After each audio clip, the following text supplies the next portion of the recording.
Hi everyone, it's Rachel, and in this tutorial I'm going to show you how to make a bear dessert cupcake charm using polymer clay. So let's get started. To begin, take a caramel coloured polymer clay as the main colour for the cupcake. I'm then taking my cupcake base silicone mould to create the base of my charm. However, if you don't own one of these or you don't want to buy one, I do have a video teaching you how to create a cupcake base without a mould that you can check out. So if you are using a mould, you want to place some of your polymer clay straight into it and push the clay down before then trimming off any excess. Next, for the actual cupcake, I am shaping a piece of my clay into a dome, and then I'm going ahead and attaching this on top for the cake part.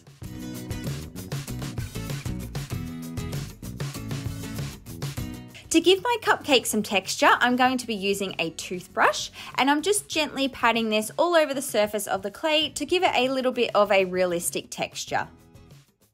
As I'm turning my cupcake into a bear, I'm now moving on to creating the ears. So here I have a small piece of clay and I'm pinching it into a flat teardrop shape. I then also used my toothbrush to give the ear the same texture as the cake part, and I created two of these. You can then take another coloured clay, and I'm using a vanilla colour, to create a smaller teardrop and place these on top before then trimming off the pointed part to create a flat surface where you can go ahead and attach the ears onto the cupcake. I blended this clay down using one of my needle tools, and then I retextured any parts that needed it. Moving on to the face, I firstly added a small oval right in the center using that vanilla colored clay again, and I created two indents on either side where the eyes will go. Then you can add in two balls of black clay for the eyes, and if you're wanting your bear to have a kawaii style face, you can go ahead and add some small balls of white clay to each eye as well to look like little light reflections. To create the mouth and the nose, I'm again using black clay, and I rolled some small pieces and then just attached them on. To finish off the face, I'm positioning on two balls of pink clay for the cheeks. Now it's time to move on to making the chocolate icing. So to do this, I'm taking my Sculpey Bacon Bond, which is a thick liquid clay, and I'm adding some to a sheet of baking paper. Then I'm scraping in some dark brown chalk pastel shavings and mixing this in so that the colour is spread throughout. To thicken up my mixture a little bit, I popped in a small ball of dark brown clay, and then I'm just smushing this into the mixture as well, and this will create a nice thick consistency to help me control the drips.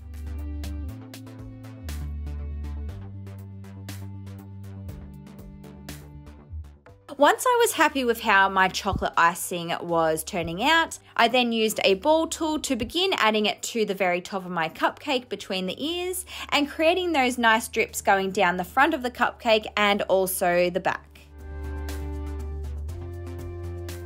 Moving on to the frosting or the whipped cream, I'm taking some white polymer clay as well as my star piping tip. I started off by rolling my clay into a cone shape, and then I also took some cornstarch and I covered this all over the surface of the clay so that it wouldn't stick to my piping tip as I pushed it through. As you can see, I dropped the clay straight into the piping tip and then I pushed it all the way through using one of my ball tools.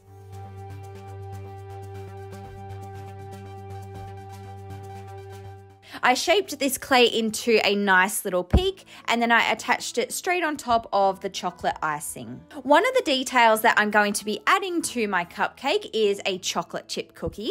So here I have some vanilla colored clay, which I'm texturing using a small piece of foil. I then took some pre-baked brown clay and I am chopping this up with my blade. As you can see, it's creating lots of little chocolate chip looking pieces, and then I scattered these all over the clay, both the front and the back.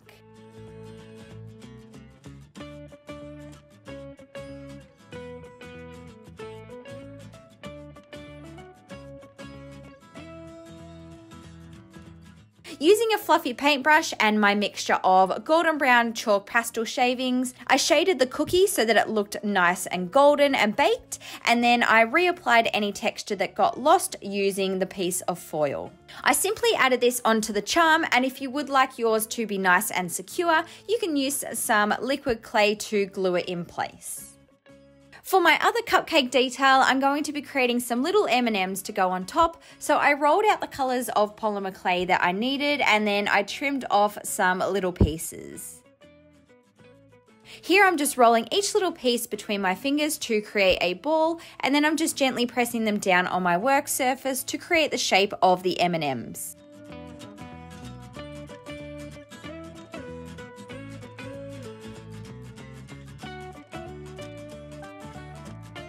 It was then just a matter of attaching each one very strategically, placing the colours where I wanted them all the way around on the whipped cream or the frosting.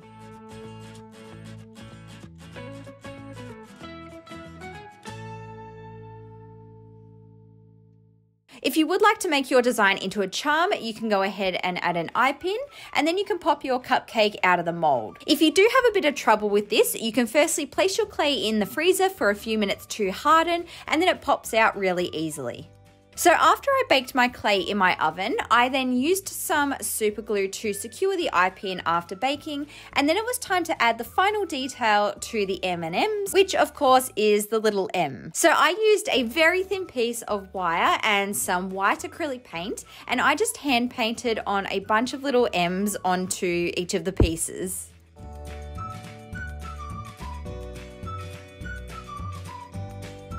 To finish off the charm and give it some protection and seal in the paint, I'm adding a coat of glaze with my UV resin. So this is what my finished Kawaii bear dessert cupcake charm turned out like. I'm really happy with all the details and the overall look of this design, which was actually inspired by a DIY slime kit that I saw on TikTok. So if you did enjoy this video, please don't forget to give it a big thumbs up and also subscribe to my channel for lots more crafty videos, and I will see you next time. Bye guys.